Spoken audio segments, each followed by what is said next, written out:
क्योंकि थोड़ी बहुत गलतफहमी में जो भी लोग उल्टा सीधा मैसेज करते हैं और जिनको हर चीज़ों में सिर्फ बात ही दिखता है और नौटंकी ही दिखता है, तो आप सभी को नमस्कार, प्रणाम। और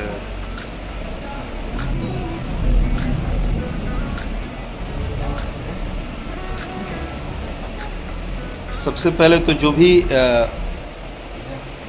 इस लाइव में जुड़ना चाहता हो, क्योंकि ये लाइव एक कलाकार के लिए नहीं, एक परिवार के लिए, एक बच्चे के लिए। हम भगवान तो नहीं हैं, हम लोग इंसान हैं, लेकिन शायद करोड़ों लोगों की दुआएं एक बच्चे के भविष्य को बचा सकती है, एक बच्चे की ज़िंदगी को बचा सकती है। और वो है हम सबके प्यारे दुलारे आयांश बाबू, जो कि इंडिया में अगर उनका इलाज हो जाता या सुविधा हो जाता तो आज शायद इतनी बड़ी मुहिम नहीं चलानी पड़ती। लेकिन उनके माता पिता से लेकर हम सभी लोग मजबूर हैं कि उनका जो उनको बीमारी है वो शायद करोड़ों में कभी किसी एक को होती है, और उनको अभी मात्र 10 महीने की अभी अवधि हुई है और उनको ये चीज़ें हुई हैं। तो इसके लिए हम सभी लोग उनको बचाने में लगे हैं, और इसके लिए मैं चाहता हूं कि आयांश को बचाने के मुहिम में जितने भी, चाहे वो जहां भी हैं, यूपी, बिहार, इंडिया के हर कोने में जो भोजपुरी भाषा को सुनते हैं, देखते हैं, या जो नहीं भी जानते हैं, तो एक बच्चे के जीवन की बात है। और मैं चाहता हूं कि आज आयांश बाबू के परिवार के बीच में मैं हूं। अभी उनके पिताजी भी आप सबसे मिलेंगे, और आयांश बाबू को भी मैं आप लोगों को ज़रूर दिखाऊंगा। बस मैं ये चाहता हूं कि इस मुहिम में ज़्यादा से ज़्यादा लोग जुड़े, और उनको बचाने के लिए जो हम लोग दिन रात वर्क कर रहे हैं उसमें हमें सफलता प्राप्त हो, और भगवान की कृपा से वो बहुत जल्द स्वस्थ हो जाएं। वो जो एक जिस इंजेक्शन के लिए हम लोग इतना लड़ाई कर रहे हैं, जिस इंजेक्शन के लिए आज हर जगह उनको ट्रेंड कराया जा रहा है, उनके लिए हम लोग सोशल मीडिया पे दिन रात लिख रहे हैं। और मुझे याद है, और मैं धन्यवाद देना चाहूँगा अपने भैया को, कि इन्होंने मुझे याद है कि जब मैं 21 जुलाई को पहली बार आयांश के बारे में पोस्ट किया था, तो बहुत सारे लोगों ने बहुत सारी बातें लिखी थी, पता नहीं क्या है नहीं है। लेकिन आज मैं खुश हूँ कि सभी लोग एकजुट हो गए। और देखिए, जैसे कि आयांश की माता जी आ गई हैं हमारे पास। आप बैठिए ना, बैठिए आप। नमस्ते, बैठिए। नमस्कार, बैठिए बैठिए बैठिए आप। ये हमारे आयांश बाबू हैं, और ये इनकी मम्मी हैं, और ये इनके पिताजी हैं। हम लोग छोटा सा ही प्रयास किए हैं, हम बहुत बड़ा तो अभी नहीं बोलेंगे, क्योंकि जब तक जो हम लोग की मेहनत चल रही है, जब तक बाबू का इंजेक्शन का पूरा व्यवस्था नहीं हो जाता है, और ऊपर वाले के आशीर्वाद से, आप करोड़ों भाई बहनों के आशीर्वाद से, जब आयांश, हमारे आयांश सबसे अच्छे हो जाएंगे। ये हैं हमारे आयांश, जिनके लिए हम लोग अपने बाबू के लिए दिन रात लगे हुए हैं।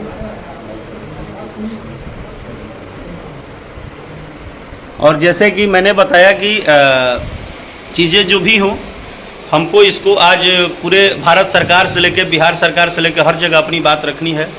और इसमें हम या आप, कोई एक आदमी अकेले नहीं कर सकता है। ये पूरे देश की लड़ाई है, ये एक बच्चे की ज़िंदगी की लड़ाई नहीं है, ये भारत के भविष्य की लड़ाई है। और जैसे कि समीर भैया हमको बताए थे, समीर भैया ने जब पहली बार बताया तो मैंने ये भी नहीं पूछा कि कहाँ और कैसे, मैंने बस पोस्ट किया। और मैं आज मुंबई था, और मुंबई से मैं आज बस आयांश बाबू के पास आया। तो मैं चाहता हूं कि सबसे पहले तो भैया आप भी बात कीजिए दर्शकों से, क्योंकि आप इधर आइए, आप इधर आइए ना। मुहिम में एक सार्थक पहल करने के लिए अपने आप को शामिल किए हैं। जैसा कि मैं आप सभी को बताऊं, बड़े भाई राकेश भैया के हम लोग फेसबुक पेज से पूरे बिहार से जुड़े जितने भी लोग उनको संबोधित कर रहे हैं। सबसे पहले चूँकि मैं खुद इस बार यह बात कहा हूँ कि राकेश भैया आप कम से कम अपने वीडियो कॉल के जरिए, व्हाट्सएप वीडियो कॉल के जरिए आप एक बार कम से कम इस बच्चे को अपील कर दें कि भाई इसकी मदद की जाए। तो सबसे पहले राकेश मिश्रा भैया ने इसकी अपील की और इस मुहिम में एक जनक कह सकते हैं, इस पूरे मुहिम के जनक बड़े भाई राकेश मिश्रा जी ने शुरुआत की और लगातार तब से कई सारे नामी गिरामी लोग, मेडिकल युवा की टीम, मीडिया की टीम, पत्रकार बंधु, मैं सबको धन्यवाद देता हूं कि इस मुहिम से सभी जुड़े हैं और लगातार इस कैंपेन का हिस्सा बन रहे हैं। अब मैं इसकी पुष्टि कराने के लिए आपको बात कराने जा रहा हूं अयांश के पिता भाई आलोक जी से। ये विस्तृत रूप से इसकी जानकारी आपको दे पाएंगे।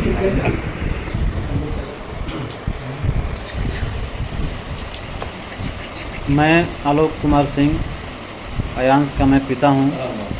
सभी भाइयों बंधुओं को प्रणाम। मैं राकेश मिश्रा जी, भोजपुरी कलाकार गायक, उनके लाइव से मैं आप लोगों को कहना चाहता हूं कि जब हमारे बच्चे को बीमारी जब पाया गया, इसमें टाइप 1 का पता चला, हम लोग बेंगलोर में थे, मेडिकल रिपोर्ट लेने गए थे, तो हमने वहाँ से फ़ोन किया।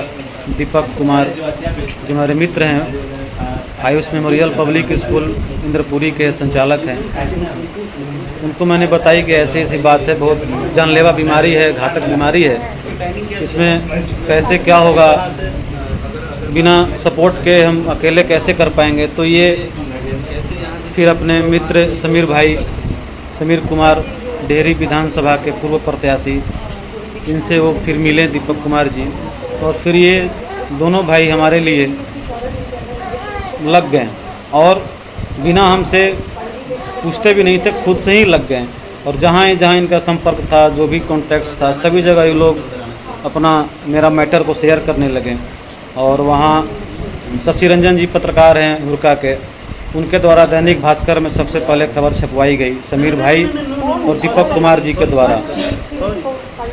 तो आप लोग बात समझ ही रहे होंगे कि अयांश को बीमारी क्या है और कितना भयंकर बीमारी है, और इसका इलाज इंडिया में नहीं है, इसका इलाज एकमात्र इंजेक्शन अमेरिका में है, वहाँ से लाना होगा, और उसकी कीमत है 16 करोड़।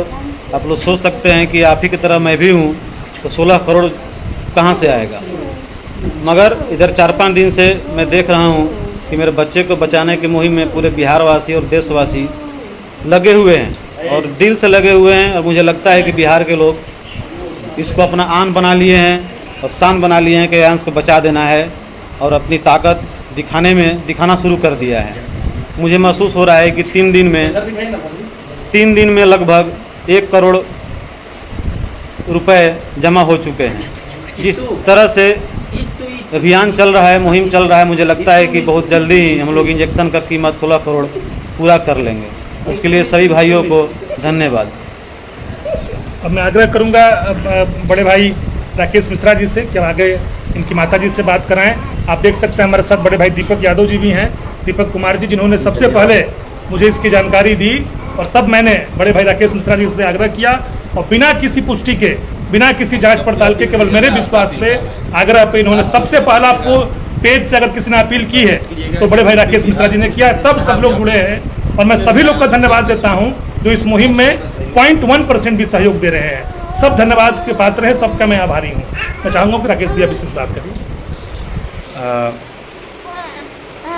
मैं अभी अयांश के पास ही हूँ और अयांश के साथ खेल भी रहा हूँ, और इस दुनिया में अगर किसी को सबसे ज़्यादा तकलीफ़ होती है तो एक माँ ही जानती है एक बच्चे की तकलीफ़, और इसलिए मैं कुछ विशेष नहीं बोलूँगा। अब जो भी होगा मैं चाहता हूँ कि अयांश की जो मम्मी जी हैं वो ज़रूर आप लोगों से रूबरू हों, क्योंकि थोड़ी बहुत गलतफहमी में जो भी लोग उल्टा सीधा मैसेज करते हैं और जिनको हर चीज़ों में सिर्फ बात ही दिखता है और नौटंकी ही दिखता है।